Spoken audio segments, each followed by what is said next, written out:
Hello, current participants of the Change Your World Youth Leadership Tour. Congratulations, you've made it so far. My name is Rebecca Masai, and I'm a grade 12 student from St. Mary's High School in Calgary, and I was a participant in the 2013 tour to Nicaragua.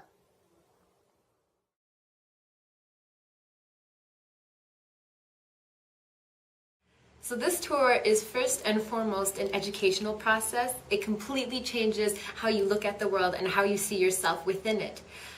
Going to Nicaragua, first of all, was so incredible because it's a completely different culture, and it also makes you question the differences in the quality of life that we have in Canada compared to what they do there, and I guess in your guys' case, in South Africa. Throughout the entire process, you're learning from the interactions, from the perspectives, and from the people who you're interacting with. So I think the most important thing is not only to record it, but to internalize it, because you realize that you're gaining so much more knowledge than you initially would have thought. And then even coming back to Canada is such a different experience, because you're looking at your life now, I guess in essence, from the eyes of the people who you've met, because you've lived with them for 2 weeks, and everything is so different and it's so new, and it's something we call reverse culture shock, and it's something you guys are all going to experience, and it's all part of what this tour is about.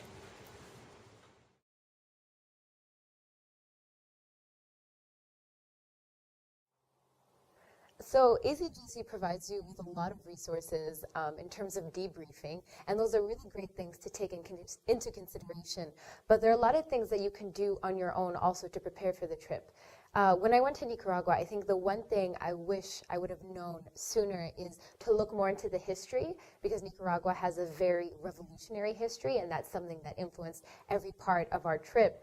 And similarly with South Africa, the way that it has been perceived in the world is very different than what it actually is. And the way Africa has been perceived in the world is very different than how it actually is. So make sure you keep an open mind and you allow yourself to fully be immersed within the culture at the time you're there, because you're going to be learning a lot of new things, and many of the stereotypes you guys hold consciously or subconsciously are going to be completely destroyed.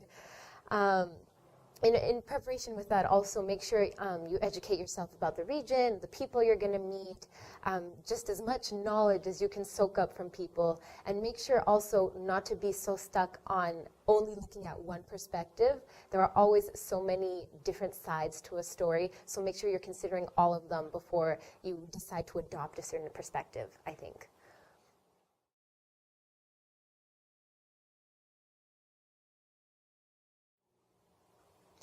So coming back from a place that is so different from Canada, even using the word developing country kind of makes me cringe a little bit, because these countries have so much culture that's not usually recognized. And coming back to Canada, it's a difficult process, because when you come back, you realize, and everything is reinforced, like your values, you understand how privileged we are, we understand the level of life that we have, the quality of life that we have, and how high it really is. And that's really reinforced. For example, when we came out of the Bosowas biosphere, and there wasn't even running water. And for myself, at the very least, there was a large disinterest in kind of the everyday life. Like, I didn't want to go shopping, I didn't want to go out, I wasn't interested on being on my computer or shopping or whatever it was, because you see, human suffering at a level that's a lot more prevalent than it is in Canada, and it's kind of difficult to deal with that, and then to go out and enjoy yourself and realize that those people still exist, and your coming into their life didn't necessarily make it better, right? And the best thing we can do is to learn from what we've seen, and to learn from everything and all the experience that we've had. But it's still it's a tough time coming back. But it does improve, and it does get better. But the best way to kind of get yourself through that process is to understand that this is the first step into making a difference, into understanding what's happening and being knowledgeable about your environment.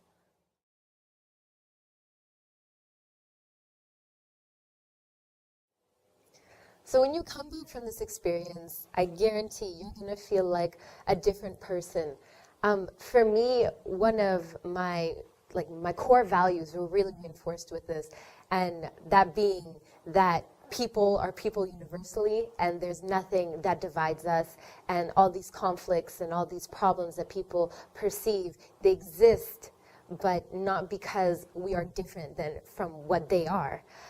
Coming back to school and coming back home, it was so strange, and it was so different, and I felt, for lack of a better word, I felt wise, because I had this experience that I know not a lot of people get a chance to have.